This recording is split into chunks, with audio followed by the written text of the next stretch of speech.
میں تو حیرت میں ڈوب جاتا ہوں جب خواتین ہاتھوں میں پلے کارڈ اٹھائے میرا جسم میری مرضی کا نعرہ لیے میدان عمل میں کود پڑتی ہیں، اور پھر اس سے بڑے دکھ کی بات یہ ہے کہ ہمارا میڈیا ان کے پیچھے کسی نہ کسی انداز سے کھڑا ہو جاتا ہے اور ایک ماحول پیدا کیا جاتا ہے کہ اس کی زیادہ سے زیادہ تشہیر ہو۔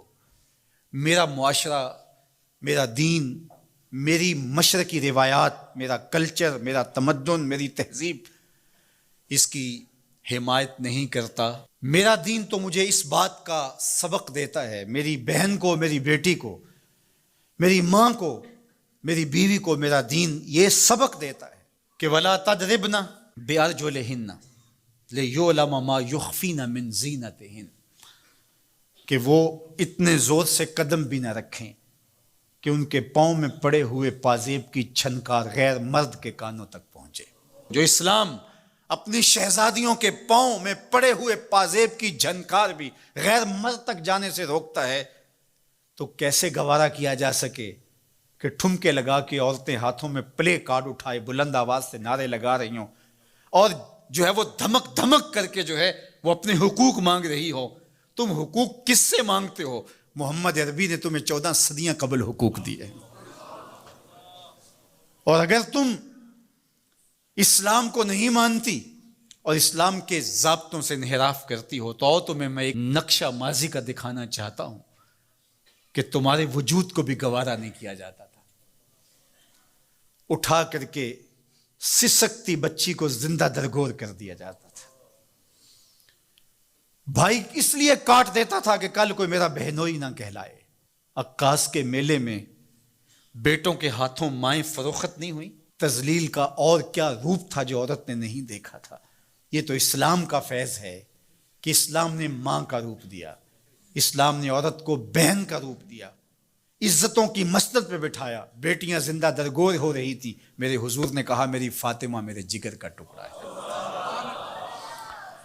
اس کو بتایا کہ تو تکریم کی جگہ پہ ہے، تو عزت کے مقام پہ ہے، اور حضور علیہ السلام سے سیدہ ملنے آتی، حضور اٹھ کے استقبال کرتے۔ عورت کہتی ہے مجھے حق نہیں دیا گیا جتنے حق تجھے دیے گئے۔ مرد کو وراثت میں ایک حق دیا گیا، عورت کو 2 حق دیے گئے۔ وہ باپ کی وراثت میں بھی حق لیتی ہے، شوہر کی وراثت میں بھی حق لیتی ہے، اس کو 2 حق دیے گئے۔ تو یہ تو عزت اسلام کی دی ہوئی ہے، یہ تو وقار اسلام کا دیا ہوا ہے۔ اسلام نے تجھے تکریم کی مسند پہ بٹھایا ہے، اسلام تمہیں عزت کے مقام پہ بٹھایا ہے۔ تو آوارہ ہو گئی، تو ہاتھ میں پلے کارڈ اٹھائے بازاروں میں گھومنے لگی، آوارگی کو اپنا حق سمجھنے لگی۔ یہ تو نقص تھا، یہ تو جاہلیت کے زمانے کی عورتوں کا مزاج تھا۔